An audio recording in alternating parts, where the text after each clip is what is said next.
महाराष्ट्र में 15 तारीख को वोटिंग, 16 तारीख को बीएमसी इलेक्शन के और सारी जो म्यूनिसिपैलिटीज़ हैं उन सबके नतीजे और वोटिंग हो जाएगी 15-16 में।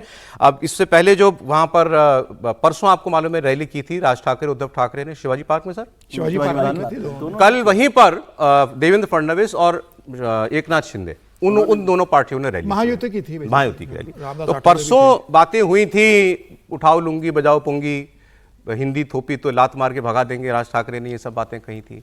कल देवेंद्र फडणवीस ने इसका जवाब दिया वहाँ से और उन्होंने कहा कि खतरा मराठी मानुष में नहीं है जिसके नाम पर ये सारा बखेड़ा खड़ा किया जा रहा है, खतरा है ठाकरे परिवार पर, खतरा इनकी राजनीति पर है, मराठी मानुष पर कोई खतरा नहीं। उन्होंने एक लाइन कही कि मराठी मानुष को तो तुमने वड़ा पाव के ठेले पर खड़ा कर दिया, उसको वहीं तक सीमित रखा, आज तक 30 साल से बीएमसी चला रहे हो। ये उनके शब्द है, मेरे नहीं है, कि मराठी मानुष तो वड़ा पाव का ठेला ही लगा रहा है, उससे ज्यादा नहीं बढ़ा पाया आप उसको आगे ले जाने का काम हम करेंगे, इसलिए इस बार बीएमसी हमको चाहिए। देवेंद्र फडणवीस,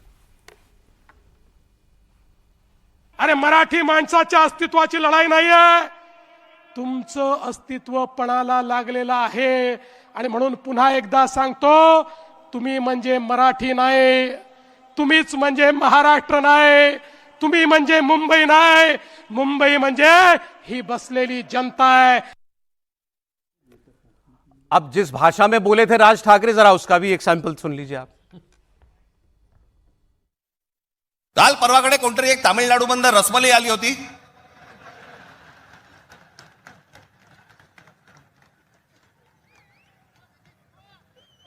तो सांगतो मुंबईचा आणि म्हणजे महाराष्ट्राचा संबंध काय, तुझा काय संबंध आहे इथे याचा?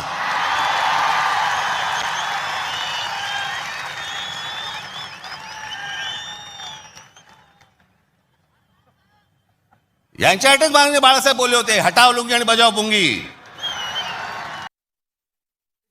हिंदी भाषियों को प्रेम प्रसाद दे चुके थे, उसके बाद आए थे साउथ इंडियंस के ऊपर, दक्षिण भारतीयों के ऊपर, उठाओ लुंगी बजाओ पुंगी कह रहे, जो रसमलाई कह रहे थे ना, ये अब वो बोल रहे थे अन्ना मलाई के लिए। बीजेपी के जो पूर्व प्रदेश अध्यक्ष हैं भारतीय जनता पार्टी तमिलनाडु के, उन्होंने दरअसल ये स्टेटमेंट दे दिया था कि Mumbai is an international city, Mumbai सिर्फ महाराष्ट्र की नहीं है, तो उस पर इन्होंने बखेड़ा खड़ा किया। अच्छा, हालांकि है वो मामला बड़ा ट्रिकी, क्योंकि एकनाथ शिंदे ने भी स्टेटमेंट दिया कि उनको ऐसा नहीं कहना चाहिए था और हमें भी इस पर एतराज़ है कि उन्होंने कहा मुंबई सिर्फ महाराष्ट्र की नहीं, मुंबई महाराष्ट्र की ही है।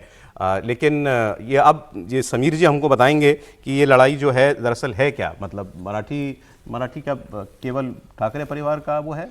नहीं, निश्चित रूप से मराठी के ऊपर तो मतलब बम्बई में जिस तरीके से शिवसेना ने शासन किया बाला साहेब ठाकरे के समय से, और मराठियों का एक बड़ा सपोर्ट बाला साहेब ठाकरे शिवसेना को रहा था लंबे समय से। और अब उद्धव ठाकरे को लग रहा है कि जब भाई हम लोकसभा चुनाव के बाद विधानसभा चुनाव बुरी तरीके से हार गए, तो उन्हें बहुत महाराष्ट्र की चिंता नहीं, उन्हें बीएमसी की चिंता है कि भाई बीएमसी में उनके वर्चस्व बनी रहे। लेकिन यह भी ठीक है कि कोई शिवसेना अकेली 27 साल नहीं रही ना, बीजेपी तो उसके साथ रही है। मेयर बीजेपी का रहा तो स्टैंडिंग कमेटी का चेयरमैन किसका बना है? बीजेपी का बना है। जो भी बीएमसी के अंदर हुआ उसमें बीजेपी बराबर की हिस्सेदार रही है।